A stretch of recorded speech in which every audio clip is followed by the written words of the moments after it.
Hello everyone, and welcome back to Professional English Lab. I'm Myles. And I'm May. Thanks so much for joining us today. This is your preferred podcast channel that teaches intermediate business English learners with simplicity and clarity through audio lessons. So May, I have to admit something.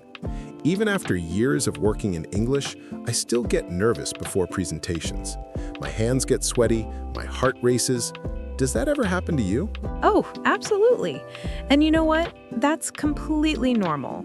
Even native English speakers feel nervous before presentations. The key is having the right phrases and structure to help you feel confident. That's exactly what we're covering today. This is video number 4 in our Business English series. We've already talked about job interviews, professional emails, and online meetings. Right. And today, we're focusing on business presentations. We'll teach you professional phrases that will help you start strong, transition smoothly between ideas, present data clearly, engage your audience, and finish with confidence. Whether you're presenting to 5 people in a meeting room or 50 people in a conference hall, these phrases will make you sound polished and professional. Exactly. So let's dive in and master the language of confident presentations. Okay, May, let's start at the very beginning. How should someone open a presentation? I know those first 30 seconds can feel the most nerve-wracking. They really can. But here's the good news. A strong opening follows a simple formula. First, greet your audience warmly, then introduce yourself and your topic. Finally, give them an outline so they know what to expect. That sounds manageable. Can you give us some specific phrases for greeting the audience? Sure. You can say, "Good morning, everyone, and thank you for joining us today." Or, if it's a more casual setting, "Hi, everyone, thanks for being here." Nice and simple. What about introducing the topic? Here are some great options. You could say, "Today I'll be talking about," or "The purpose of this presentation is to," for example, "Today I'll be talking about our marketing strategy for the next quarter." Perfect. And then we need to give them the roadmap, right? So they know what's coming? Exactly. This is super important. You can say, "I've divided my presentation into 3 main parts." Or, "First I'll cover, then I'll discuss, and finally I'll explain." That really helps the audience follow along. Oh, and what about timing? Should we mention how long the presentation will be? Great question. Yes, people appreciate knowing this. You can say, "This presentation will take approximately 20 minutes, and I'll leave time for questions at the end." So, to recap, greet warmly, introduce your topic, outline the structure, and mention the timing. That's a solid opening. Absolutely. And remember, if you start strong, you'll feel more confident for the rest of the presentation. Okay, so we've opened confidently. Now, what about moving from one section to the next? I sometimes struggle with smooth transitions. Transitions are crucial because they guide your audience through your presentation. Without them, people can feel lost. So what are some good transition phrases? When you're ready to move to your next point, you can say, "Now let's move on to," or "Let's turn our attention to," for example, "Now let's move on to our sales results." What if you want to connect the current point to the previous one? Good thinking. You can say, "Building on that idea," or "This leads me to my next point." These phrases show how your ideas connect logically. That's helpful. What about when you're halfway through and want to remind people where they are? You can use signposting language, like, "So far we've looked at," "Now I'd like to discuss." This reminds the audience what they've already learned. I like that. It keeps everyone on the same page. Any other transition phrases we should know? Yes. Before I move on, I'd like to emphasize is great when you want to highlight something important before continuing. These transitions really create a smooth flow.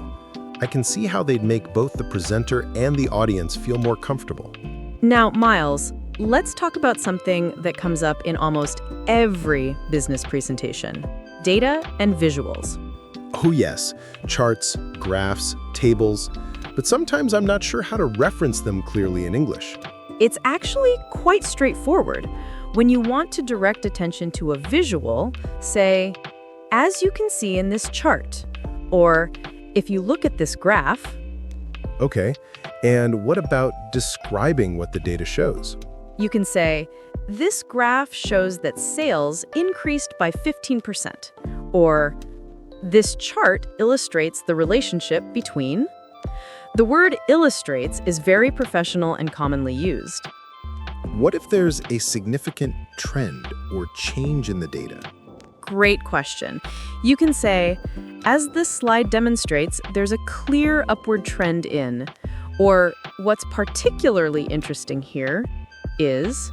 That second phrase really draws attention to important insights. I like that. What about when you're comparing data points? You could say, in comparison to last year, we can see that, or while X decreased, Y showed significant growth. These phrases make presenting data feel so much more professional. Instead of just saying, look at this, you're really guiding people through the information. Exactly. And that's what confident presenters do. They act as guides, helping the audience understand complex information. May, here's something I've noticed. The best presenters don't just talk at their audience. They engage with them. How can we do that in English? That's such an important point. Engaging your audience keeps them interested and helps them retain information. One technique is asking rhetorical questions. Rhetorical questions. Those are questions you don't expect people to actually answer, right? Correct. For example, so what does this mean for our business? Or why is this important? You ask the question, pause briefly, then answer it yourself. It creates a conversational feel. I like that technique. What else can we do? You can check for understanding by saying, does that make sense so far? Or is everyone following along? In smaller meetings, people might actually respond. In larger presentations, it's more rhetorical. What about involving the audience more directly? You can say, I'd like to hear your thoughts on this. Or, if you want someone to share an experience, has anyone experienced something similar? And I've heard presenters sometimes reference the audience's perspective. How do we do that? Good observation, Myles. You can say, you might be wondering, or, as many of you probably know, this shows you understand their viewpoint.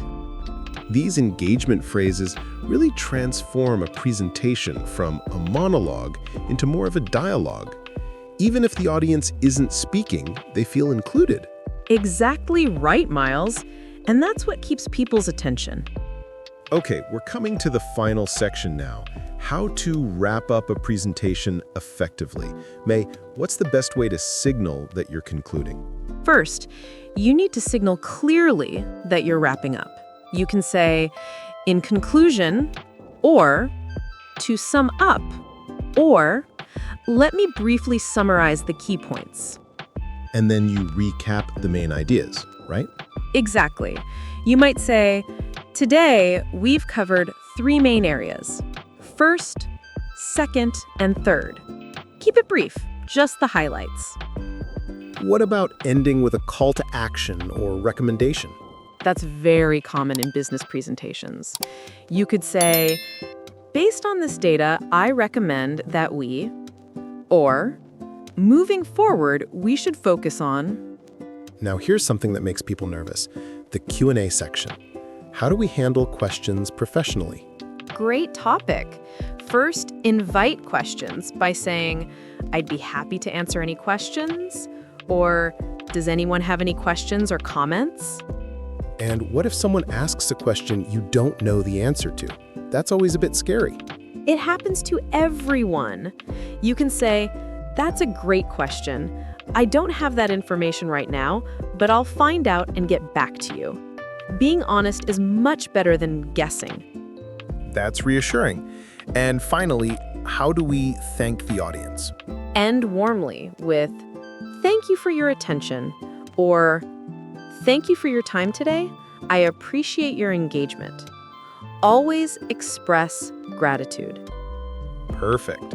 So a strong conclusion includes signaling the end, summarizing key points, inviting questions, and thanking the audience. You've got it. Well, May, we've covered so much today. From opening your presentation with confidence to transitioning smoothly, presenting data clearly, engaging your audience, and concluding professionally. The key takeaway is this. Presentations feel easier when you have a clear structure and the right phrases. You don't have to reinvent the wheel every time. Use these professional expressions, and you'll sound confident and polished. And remember, your audience wants you to succeed. And here's my final tip. Practice out loud. Don't just think about your answers, say them. Practice with a friend, record yourself, or even talk to yourself in the mirror. The more you practice, the more natural and confident you'll sound. You've got this. Preparation equals confidence. If you found this lesson helpful, please subscribe to Professional English Lab for more practical business English lessons. And if you haven't watched our previous videos yet, check out our lessons on English for online meetings and business email writing. They're perfect companions to today's lesson. Thanks so much for learning with us today. See you next time. Bye.